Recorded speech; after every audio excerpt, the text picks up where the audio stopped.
It was an ordinary morning, and the winter sunlight spilled into the room through the gray curtains. Yang-hai stood by the kitchen refrigerator, her fluffy hair hanging down, still in her pajamas. The kitchen floor was covered with various types of meat. Whether it was beef slices for hot pot, whole pieces of pork, or squid packed in plastic bags. Eels sent by her mother from the countryside a few days ago, or unopened vegetarian dumplings. All were spread out on the floor. Yang-hai was putting these meats into garbage bags one by one. And Yang-hai's husband, seeing this scene, instantly exploded with anger. "What are you doing? Why are you throwing all this away?" Facing her husband's anger, Yang-hai seemed unaffected, simply saying, "I had a dream." Yang-hai was an extremely ordinary housewife. Her husband married her precisely because of her ordinariness. There was nothing special about Yang-hai. She had neither extraordinary charms nor special flaws. After starting a family, Yang-hai played the role of an ordinary housewife, taking care of her husband's daily life. Her ordinary personality didn't bring her husband much joy, but also added no trouble. Her husband didn't particularly like her, but enjoyed the conveniences she provided. However, there was one issue. Whether at home or outside, Yang-hai greatly disliked wearing a bra under any circumstances. This did cause some trouble, but it seemed unfair to overly criticize Yang-hai for it. However, everything changed for Yang-hai that morning, when she announced she was throwing away all the meat in the house and would become a vegetarian from then on. No matter how her husband raged, her determination not to eat meat did not waver. Yang-hai's husband found it hard to believe that his typically obedient wife could be so stubborn on this issue. Looking at the dinner table filled with lettuce leaves, big soybean paste soup, kelp soup lacking beef and clam meat, and kimchi, Yang-hai's husband exploded in fury, unable to imagine that Yang-hai would decide not to eat meat again just because of a nightmare. As time went by, it just further proved Yang-hai's determination. Moreover, her husband realized the true impact that so-called dreams had on Yang-hai. Now Yang-hai barely sleeps through the night, and even when she briefly falls asleep, she wakes up soon after. What kind of dream is it?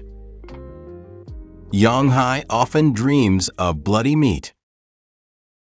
Seeing herself gnawing on these meat chunks due to hunger. She even vividly remembers the feeling of chewing raw meat with her teeth. One time, Yang-hai accompanied her husband to a gathering hosted by the CEO. As usual, without wearing a bra, her tight black shirt made the outline of her nipples clearly visible. Revealing the outline of her nipples, a behavior that embarrassed everyone. And worse still, when dishes were served, Yang-hai firmly refused the server from placing food on her plate in front of the CEO couple, eating only an apple and an orange throughout the meal. Something must be done. Thinking this, Yang-hai's husband called Yang-hai's parents and sister to inform them of Yang-hai's abnormal behaviors over the past months and the tragedy that occurred during the family gathering. Yang-hai's parents lived in a distant town and usually did not come to Seoul. This time, taking advantage of the occasion of Yang-hai's sister Run-hai and brother-in-law Min-ho moving to a new house, this elderly couple came to Seoul to visit Run-hai and her husband Min-ho's new home, which was an apartment on the 17th floor facing south with excellent lighting. The apartment was purchased with the money Run-hai earned from operating her cosmetics store before marriage. Run-hai was a typical strong woman. While taking care of children, she also ran her business very well. The family lived happily in the sisters' new home. But Yang-hai remained expressionless. Thoughtful sister Run-hai prepared a table full of dishes. Dishes that Yang-hai once loved, yet Yang-hai remained indifferent to it all. At this moment, the usually strict father spoke up. "Dad has told you so many times. Why are you still like this?" Run-hai gently reproached. "You can stick to being a vegetarian, but people still need to absorb nutrients. Look at your face. What has it come to?" The mother placed a dish of stir-fried beef and sweet sour pork right in front of Yang-hai. "From now on, you cannot be a vegetarian. Eat this and this too." Facing a pair of eager eyes, Yang-hai remained silent, neither speaking nor picking up her chopsticks. Yang-hai's father picked up his chopsticks, took a piece of meat, and walked over to his daughter, restraining his rising temper. In as calm a tone as possible said, "Just eat it, listen to Dad. Hurry and eat, it's for your own good. What if you get sick from not eating?" However, Yang-hai calmly pushed away the chopsticks her father offered her. "Dad, I don't eat meat."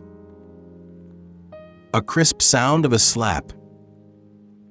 Yang-hai was slapped by her father, stubbornly covering her cheek, still refusing to compromise. Her father, losing control of his emotions, called Yang-hai's husband and brother. "You two come over and grab Yang-hai's arms. Once she eats, she will start eating again. How can there be people who don't eat meat? Hurry, hold her."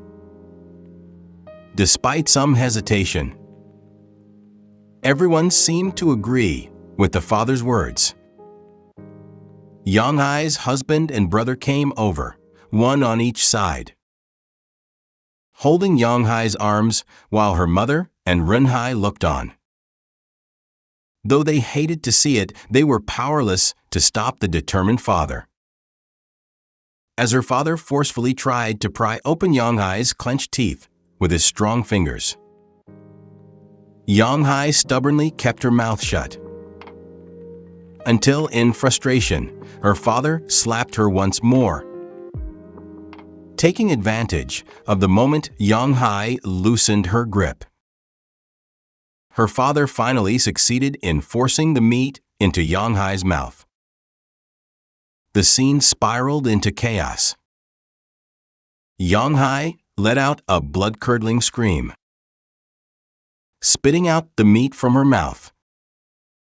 She struggled and wailed like an injured animal, finally freeing herself from her brother and husband's grip. She turned and grabbed a fruit knife from the dining table. Without hesitation, she stabbed her wrist, and blood gushed from Yang-hai's wrist.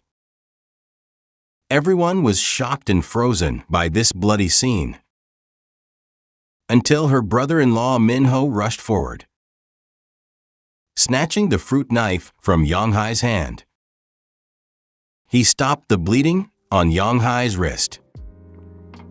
Lifting her up, Min-ho shouted, "Hurry, get the car started." Everyone snapped back to reality and sent Yang-hai to the hospital. #2. A thumb-sized item. It wasn't like this. This wasn't what he wanted. The theater was filled with dancers, everywhere filled with piercing electronic music. It was too noisy. with flamboyant costumes and boldly exposed bodies engaged in sexually suggestive dance moves. This was not what he was looking for. He was searching desperately for something quieter, more hidden, and deeply more charming. Min-ho, looking out the car window, a man approaching middle age, noticed his hair beginning to thin, and his abdomen was starting to sag. His inspiration as a visual artist was gradually drying up. He seemed to have gradually accepted this reality. But when he opened his sketchbook, his eyes flickered with renewed vigor. The sketchbook contained dozens of drawings, depicting naked men and women adorned with soft, plump flowers and leaves, their limbs intertwined with floral foliage.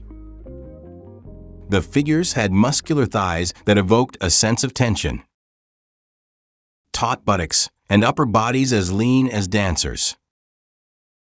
This image would not leave his mind, entering it in a single moment. Previously, as a visual artist, he excelled at portraying the wear and tear of everyday life in a realistic manner. But now for him, this extreme indulgence in sensory color was like a beast, gnawing at his soul day and night. He searched everywhere for similar materials, but could never find the right depiction that satisfied him. Actually, such images shouldn't have been in his mind at all. He had never been particularly concerned about his wife and son. If one day his wife Runhai hadn't asked him to bathe their child, he wouldn't have seen the birthmark on their son's bottom. If he hadn't told Runhai, "This birthmark is so big, I wonder when it will disappear," she wouldn't have told him, "Oh, I don't know either. The birthmark seems to remain until he's 20. If Min-ho hadn't continued, "By 20, the birthmark might still remain," she wouldn't have told him that the birthmark is thumb-sized and blue. If none of this had occurred on that woman's buttock, the image of the blue flower wouldn't have struck her inspiration so suddenly. The fact that Yonghai, his sister-in-law, had a birthmark on her buttock, the scene with naked men and women entwined with flowers painted on their bodies formed an inexplicably clear and accurate connection, etched deeply in his mind. But how could he materialize this image? It was clearly a pornographic painting. Finding an AV actor would be impossible. No one could replace Yonghai. Yes, Min-ho developed inappropriate thoughts about his plain-looking sister-in-law, Yonghai, especially on that day of the family gathering, when Yonghai unhesitatingly stabbed her wrist with a fruit knife. She rushed forward to stop the bleeding, then carried her frail body. The scent of blood from Yonghai's wound invaded his nostrils. The thin chest of Yonghai, the feeling of her body against his back at that moment, he can never forget. Every time he reflects back, there is an unexplainable thrill. But how could he convince Yonghai to agree to his request?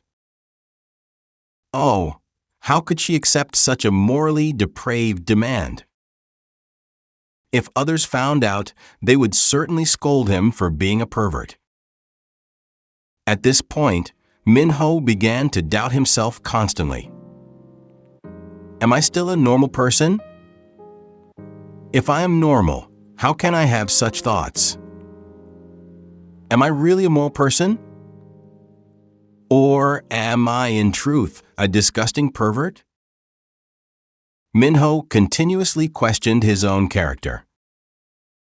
At the same time, that thumb-sized blue birthmark on Yonghai's buttock became a persistent curse in his mind. The flowers blooming on that birthmark. It has been 2 years since Yonghai's self-harm at the family gathering. Yonghai and her husband eventually divorced. At home, Runhai told Min-ho about Yonghai's tragic situation. He could understand his brother-in-law's stress in facing such an eccentric wife. But he still felt deeply saddened by the insensitivity displayed by his brother-in-law. #3. Due to Runhai's overwhelming busyness, Min-ho took up the task of visiting Yonghai. Over the 2 years, Min-ho's fantasies about Yonghai's buttock birthmark had never ceased. While Yonghai continued not to eat meat, she was only eating grains and vegetables. And that leaf-like birthmark had formed a perfect harmony in his mind. And that day's image of blood gushing from Yonghai's artery staining his white shirt, reflecting back, now feels like an indescribable, forceful foreshadowing. That led Min-ho to suddenly confess his deepest desires to Yonghai. Will you be my model? It won't take long, I just need you to take off your clothes. To paint your body, it only takes about 2 hours. Whenever it's convenient for you. To Min-ho's surprise, Yonghai readily agreed. Min-ho finally saw Yonghai's buttock birthmark, a bruise-like mark emitting a light green hue. Min-ho suddenly realized that this came from ancient times, much like photosynthesis. It evoked thoughts of plants rather than sexuality.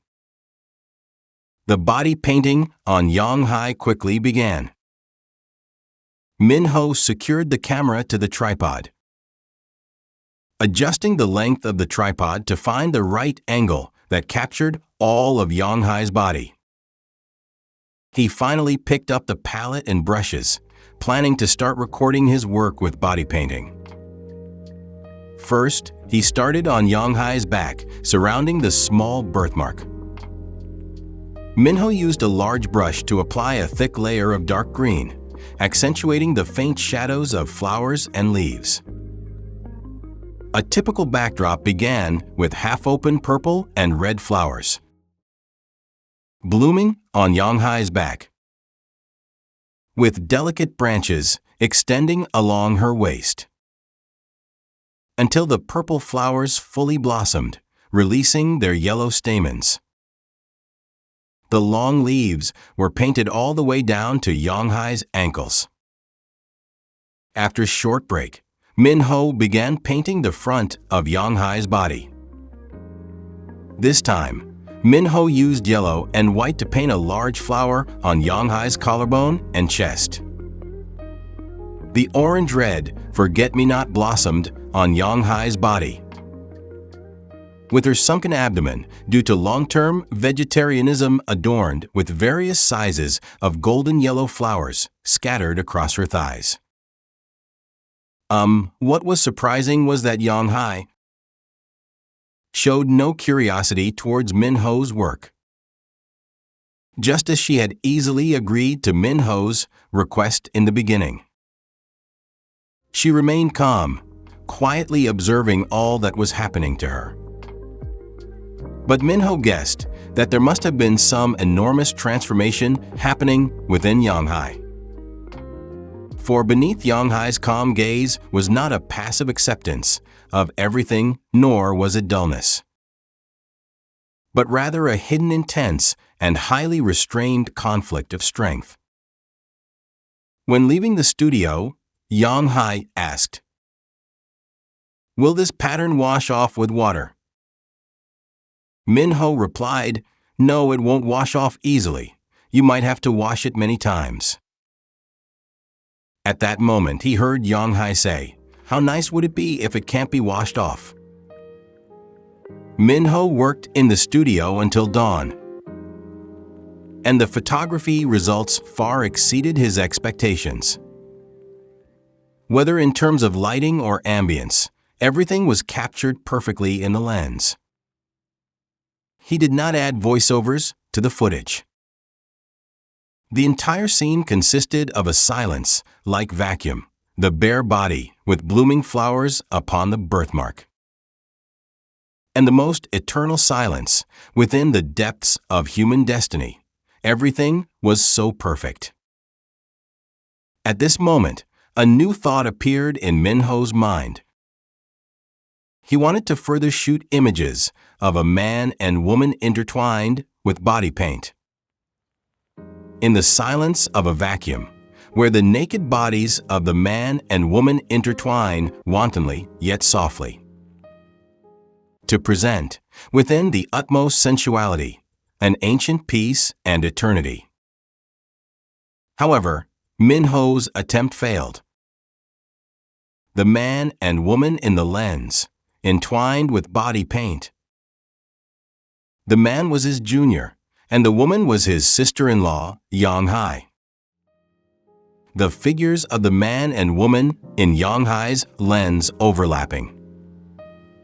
The painted and naked bodies displaying unparalleled allure. Unlike Yonghai's calm and collected demeanor, the junior's expression was somewhat awkward and uncomfortable. Until Minho hesitantly suggested that they should actually have sex on camera. The tension that had been hidden finally erupted. "I cannot say that I cannot understand your pursuit of art. Initially, I agreed to your request out of curiosity.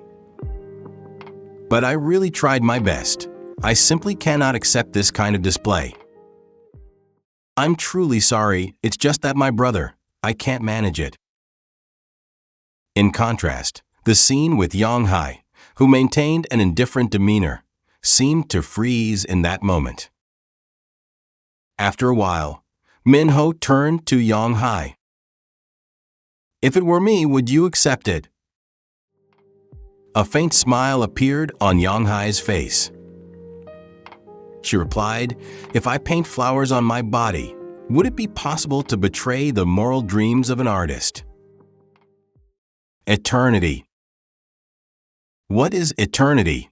Yonghai's body is displayed in the lens. Minho layered his own naked body against Yonghai's under the bright lights. Are the two now reminiscent of the union between humanity, beasts, and flowers? Is this perhaps eternity? Covering Yonghai's birthmark. The red flowers on Minho's body bloomed layer upon layer, constantly opening and closing. With a tremble, Minho wondered, is this the most beautiful yet the most grotesque fusion in the world? Is this also eternity? Eternity. Everything will ultimately become eternal. Throughout the entire process, Yonghai, who had remained utterly silent, finally broke into tears as everything came to an end. Minho carried Yonghai to the camera, stretched out a hand, and turned off the power. Why go vegetarian? Caressing Yonghai's birthmark, Minho murmured the question. "Because I had a dream," she said. "What did you see in the dream? What kind of face was it?" Minho unconsciously pressed on. Seeming not at all tired, his eyes gleamed in the dark. Every time it was different. Sometimes it was a familiar face. Sometimes it was a strange face. Sometimes it looked like it was dripping blood. Sometimes it appeared as a decayed and rotting body. I once thought that it was due to meat, so I stopped eating it. But these dreams have not disappeared. I don't know why. Now I finally understand. These faces are my own face. They come from deep inside me, Yang-hai continued. As she continued speaking, stroking the plant patterns on her body. Her voice distant, as if from another world. Now I am finally not afraid. I will no longer be scared. Min-ho wanted to concentrate on listening to Yang-hai's words. But he was simply too exhausted. And in the blink of an eye, he fell asleep. The next day, when Min-ho woke up, Yang-hai was still asleep. Min-ho got up, planning to tidy up the tripod and camera. But the camera was nowhere to be found. He continued to walk outside and found the tapes from the camera scattered on the floor. A woman stood there, looking incredulous. And it was undoubtedly Min-ho's wife, Yang-hai's sister. #4. Min-ho tried to move closer to Run-hai, but she refused to let him near. I haven't been able to reach you or Yang-hai. At first, I didn't recognize it was you. I thought Yang-hai had a new boyfriend, with illustrations such as these. It seemed completely insane, and I was about to leave quietly. But the way the camera was placed outside seemed so familiar. I used the method you taught me to turn the bag inside out. Inside, I saw you, Min-ho, hurriedly putting on your shirt. Run-hai, you have to listen to me. This may be hard for you to understand. But Run-hai's eyes betrayed deep hatred, fear, and despair. No need, she said. I've already called for an ambulance. You and Yang-hai both need treatment. Min-ho's expression was of disbelief. You're actually going to have me sent to a mental hospital? At that moment, Yang-hai walked out from the room. She seemed to have only just realized that Run-hai had come. But she showed no sign of panic, only staring blankly at her sister and brother-in-law. Run-hai swallowed her tears, issuing a painful accusation. You bastard! Yang-hai still hasn't recovered, and you've done this to her. However, in Yang-hai's eyes, there was no look of devastated sorrow from her sister, nor outraged shame from her brother-in-law. She walked straight toward the balcony, leaning her body outward.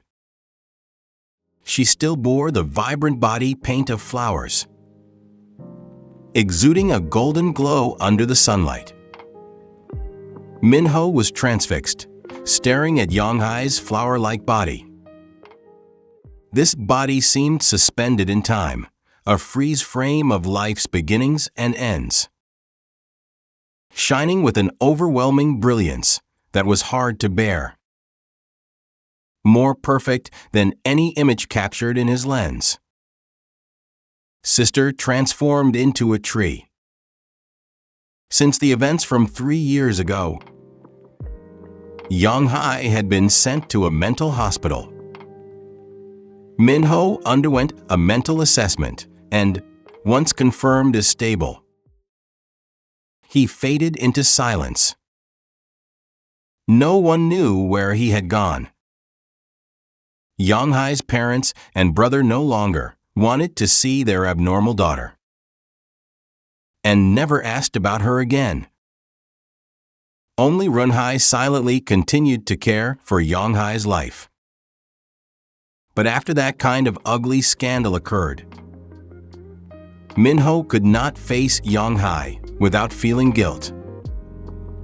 Taking Yang-hai back home to live with him. Fortunately, Yang-hai adapted to life in the mental hospital. and voluntarily proposed to stay there. Renhai covered the medical expenses for Yonghai, coming regularly to visit her.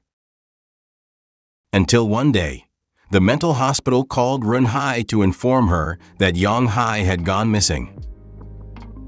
By that time, it was already approaching evening, and the rain fell steadily without ceasing. And there was no sign of the rain letting up. Soon Yonghai was found. But when she was found, the scene was extremely bizarre.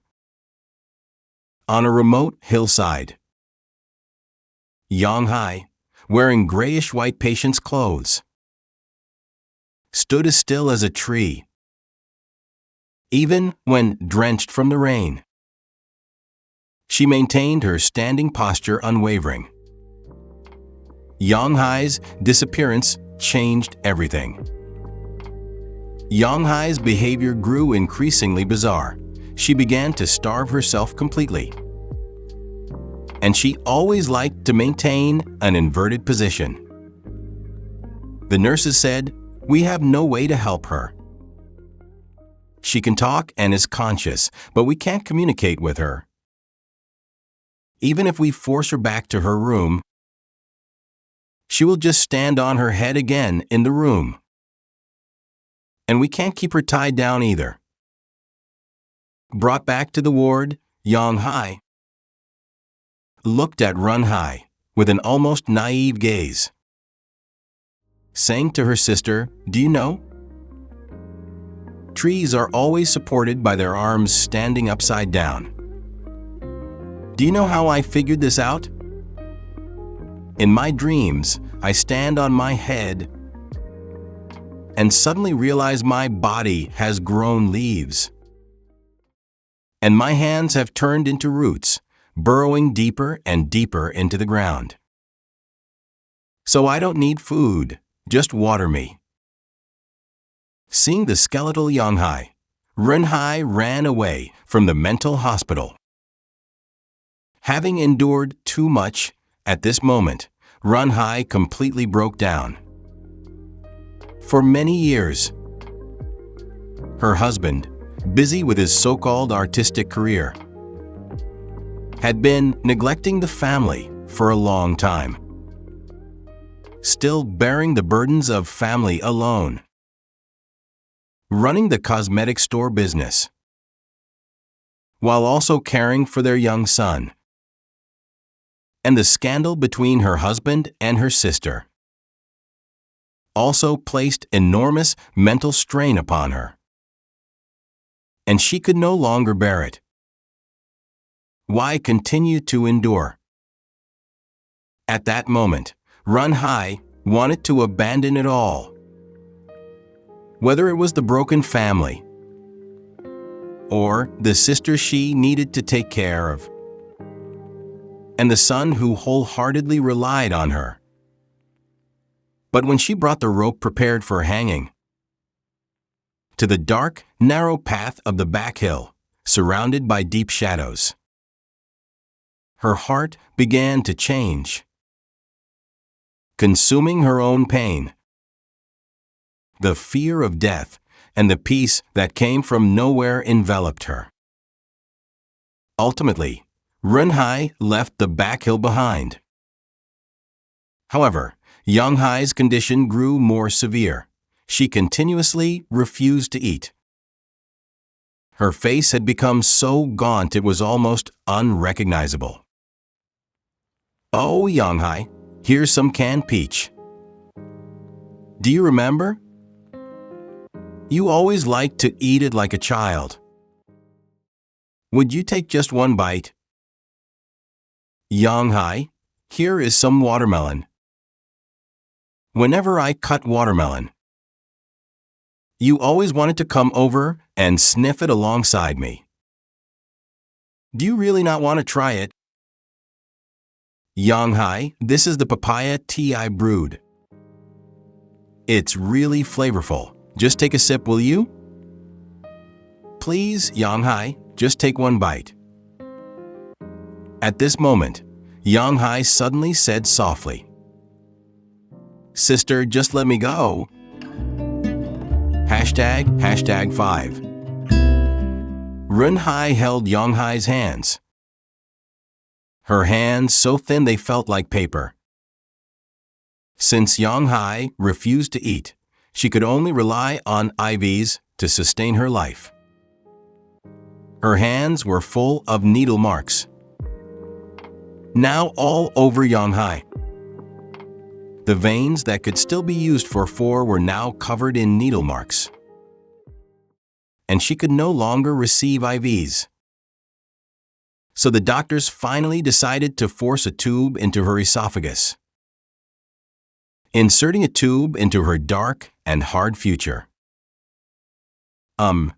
Run-hai was isolated outside the ward, watching helplessly as a frail Yang-hai was forcibly held down by strong nurses on the hospital bed. The nurses were administering tranquilizers. The attending physician was using a lubricated tube, forcing it into Yang-hai's nostrils. Then, suddenly, blood spurted from the struggling Yang-hai's mouth.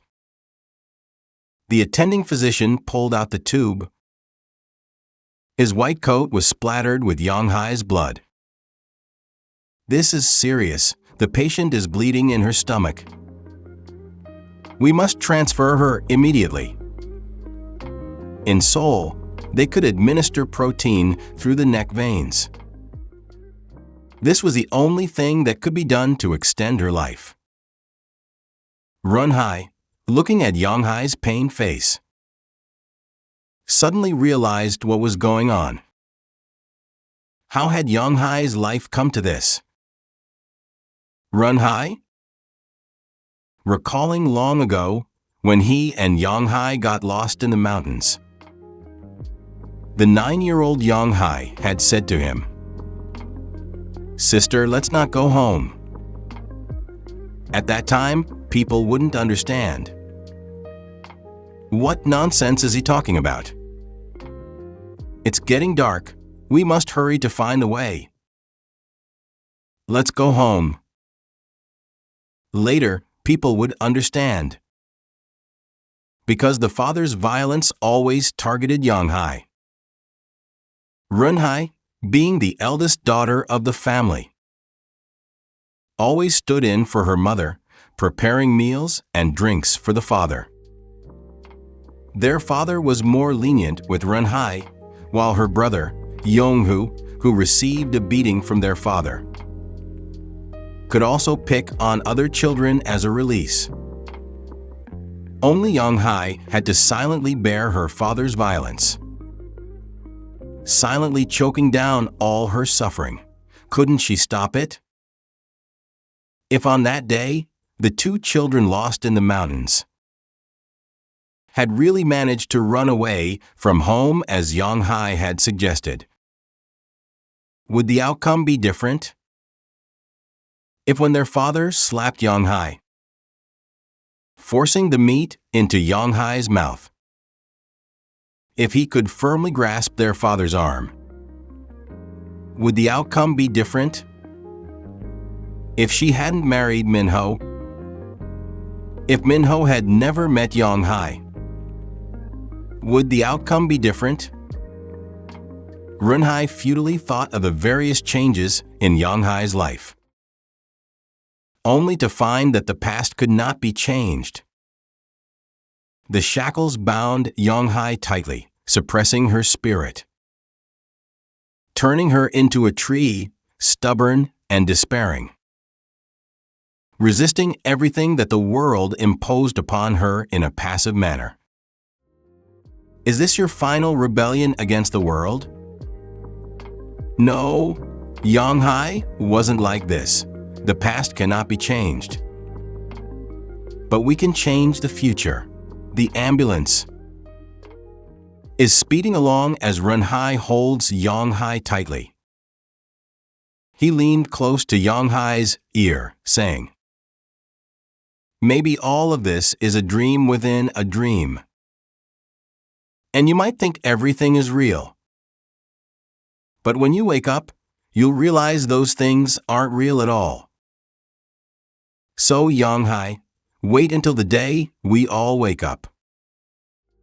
By that time, Runhai looked up.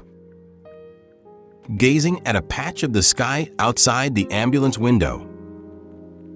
The shadows of the trees outside, like countless beasts watching over them, seemed to respond, and even more so, to reflect a deep-rooted resistance in Runhai's eyes. Weary yet resilient, she gazed into the distance.